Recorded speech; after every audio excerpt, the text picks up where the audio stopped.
Tim forensik Rumah Sakit Polri Kramat Jati menemukan tanda kekerasan di bagian leher dan dada pada jenazah Muhammad Ilham Pradipta, Kepala Cabang Bank BUMN yang diculik dan ditemukan tewas di Bekasi, Jawa Barat. Dari hasil otopsi, tim forensik menemukan adanya luka lebam akibat benda tumpul di bagian leher dan dada korban. Luka ini jadi penyebab kematian karena adanya tekanan pada tulang bagian leher dan dada sehingga korban kesulitan bernapas. Ditemukan tanda-tanda kekerasan pada bagian luar dan dalam tubuh korban. Luka-lukanya bagian dada dan leher. Pasayatan atau pukulan?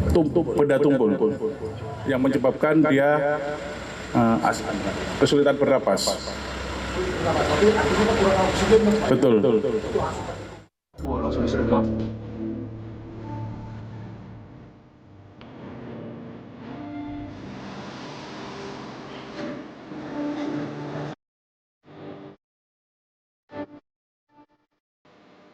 Inilah wajah 4 pelaku penculikan kepala cabang sebuah bank BUMN Ilham Pradipta. Mereka diringkus polisi tak lama setelah aksinya terbongkar. Keempat pelaku ditangkap tim Resmob Polda Metro Jaya di tempat berbeda. 3 pelaku ditangkap di kawasan Johar Baru, Jakarta Pusat. Sementara 1 orang lain dicokok saat mendarat di Bandara NTT. Belum diketahui apa yang membuat pelaku tega menculik dan membunuh korban. Kamis malam, ratusan pelayat yang sebagian besar rekan korban mendatangi pemakaman umum Situ Gede di Bogor, Jawa Barat. Mereka mengantar Ilham Pradipta ke tempat peristirahatan terakhir. Istri korban bersama anaknya berusaha tegar saat pemakaman. Sang istri berharap polisi dapat mengungkap kasus ini hingga tuntas. Diusut sampai tuntas sih, cepet nangkep pelaku, terus ketahuan motifnya apa, otaknya apa, karena kan selama ini kita masih bertanya-tanya kok kenapa bisa suami saya yang kata orangnya baik kok bisa diperlakukan tidak baik gitu. Harapan saya ketika pelaku udah ketemu dihukum setimpal seberat-beratnya, karena suami saya orang baik tapi diperlakukan dengan cara tidak baik sampai kehilangan nyawanya. Rabu pagi, Ilham Pradipta diculik di salah satu pusat perbelanjaan di kawasan Pasar Rebo, Jakarta Timur. Rekan almarhum sempat mencoba mencegah, namun mobil melaju kencang. Pada keesokan paginya, korban ditemukan oleh penggembala sapi dalam kondisi tewas di Bekasi, Jawa Barat. Para pelaku penculikan kini telah ditangkap, namun polisi menduga ada pelaku lain yang diduga menjadi dalang di balik penculikan dan pembunuhan kepala cabang bank. Tim Liputan, Kompas TV. Lebih lengkap terkait kasus penculikan dan pembunuhan Kepala Cabang Bank BUMN sudah ada jurnalis Kompas TV Jona Hamonangan dan Junaidi Saputra di Polda Metro Jaya. Selamat malam, Jona. Polisi masih memburu 1 orang yang diduga sebagai eksekutor dan juga dalang di balik kasus ini. Bagaimana pengejarannya, informasinya, Jona?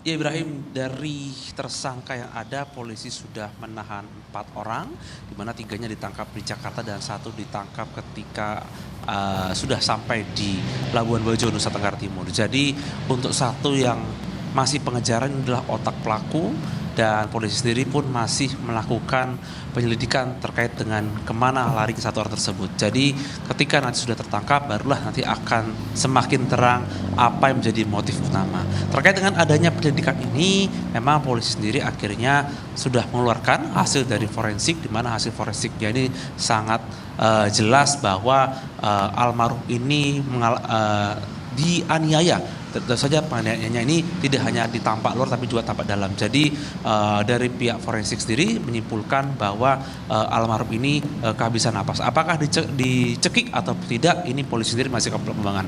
Jadi ada luka di dada dan kepala. Apakah ini nanti almarhum dipukul dengan benda tumpul yang mungkin seperti tongkat atau apa, ini juga masih dalam terus pengejaran. Yang pasti terkait dengan adanya 1 orang yang menjadi otak pelaku ini, polisi masih melakukan pengejaran. Apakah di dalam Jakarta atau luar. Tadi saya sempat menanyakan kepada pihak polisian, polisi enggan menjawab dan meminta awak media untuk bersabar hingga nanti selesai ditangkap, dikarenakan ini untuk mengantisipasi adanya kebocoran informasi khususnya mungkin kepada para pelaku yang terus berlari. Ya pasti dari pihak polisian sampai saat ini masih melakukan pengejaran kepada satu orang yang diduga adalah otak pelaku dari penganiayaan kepada almarhum ini. Ibrahim. Jonah, hasil pemeriksaan sementara bagaimana? Apakah ada informasinya? Motifnya apa dengan ditangkapnya 4 pelaku ini?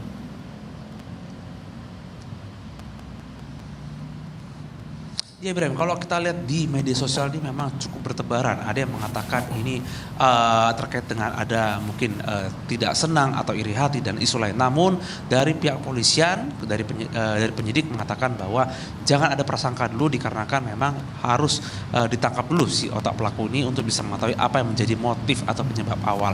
Apakah mungkin ada motif-motif lain, mungkin terkait dengan adanya persaingan ataupun ada motif lain seperti apa, polisi sendiri belum mau menyimpulkan dikarenakan yang terpenting adalah menangkap lebih dahulu. Nah, terkait dengan 4 orang yang sudah ditangkap, polisi sendiri saat ini masih melakukan pengembangan untuk mencari tahu mengapa bisa terjadi kekerasan. Jadi terkait dengan adanya barang bukti berupa CCTV di mana sangat jelas terlihat ketika keluar dari mobil almarhum dan akhirnya langsung dibawa lagi kembali dengan cara yang cukup cepat. Tentu saja ini adalah dugaan-dugaan apakah ini akan diculik terkait ada tindakan tertentu atau mengarah kepada suatu hal. Yang pasti dari pihak penyidik meminta awak media untuk bisa bersabar dikarenakan saat ini masih mencari dulu terkait otak pelaku, barulah nanti akan dilakukan pengembangan lebih detail untuk melihat apa yang menjadi motif awal terkait dengan adanya meninggalnya almarhum sampai saat ini.